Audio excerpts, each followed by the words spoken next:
The hallway of the Crestview Animal Shelter was a tunnel of noise and desperation. High-pitched yaps and deep, chest-rattling barks echoed off the cold concrete walls.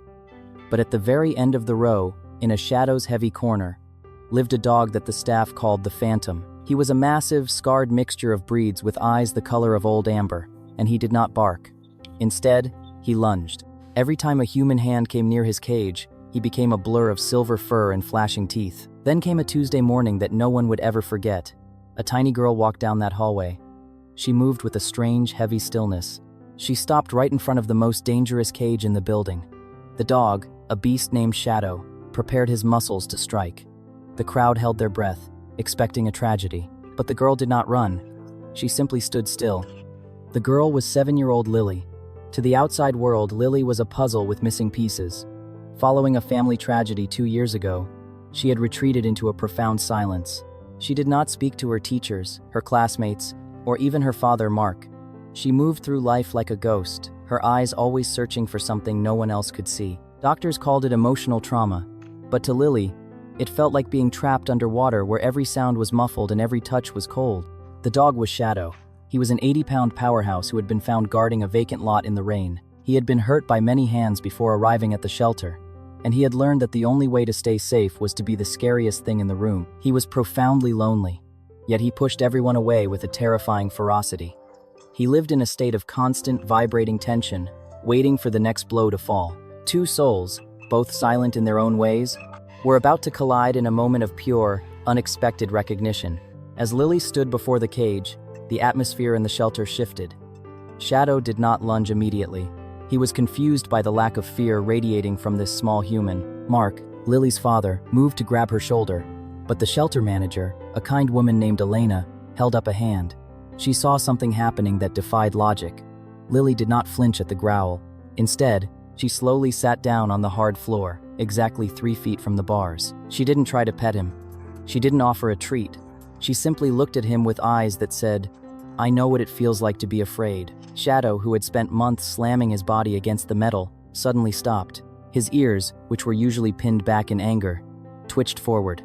He took one step, then another, his massive paws silent on the cement. For the first time since he had been caught, he didn't see a threat. He saw a mirror. The silence between them became a bridge that no adult could walk across. Later that evening, Elena pulled Shadow's file for Mark to see.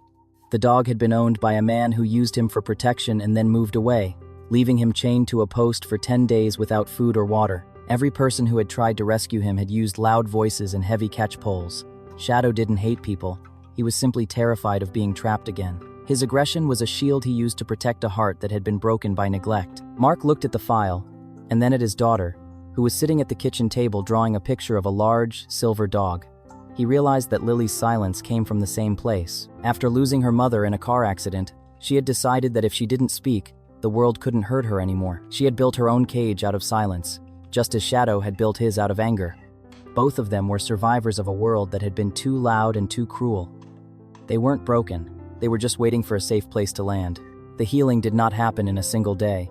Over the next 4 weeks, Mark took Lily to the shelter every single afternoon.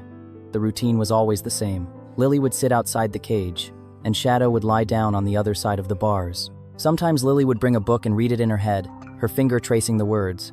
Other times she would simply sit in the quiet. Slowly, the snarling beast began to disappear. Shadow started waiting for her at the front of the cage, his tail giving a single tentative wag when he heard her footsteps. The shelter staff watched in awe as the most aggressive dog in their history began to soften. He started eating regularly. He stopped lunging at the volunteers. He seemed to be learning how to be a dog again, simply by watching a little girl be herself. One afternoon, Lily reached out a single finger and touched the very tip of Shadow's wet nose through the wire mesh. The dog didn't pull away. He closed his eyes and leaned into the touch, a long, shaky breath escaping his lungs. The turning point came during a violent summer thunderstorm.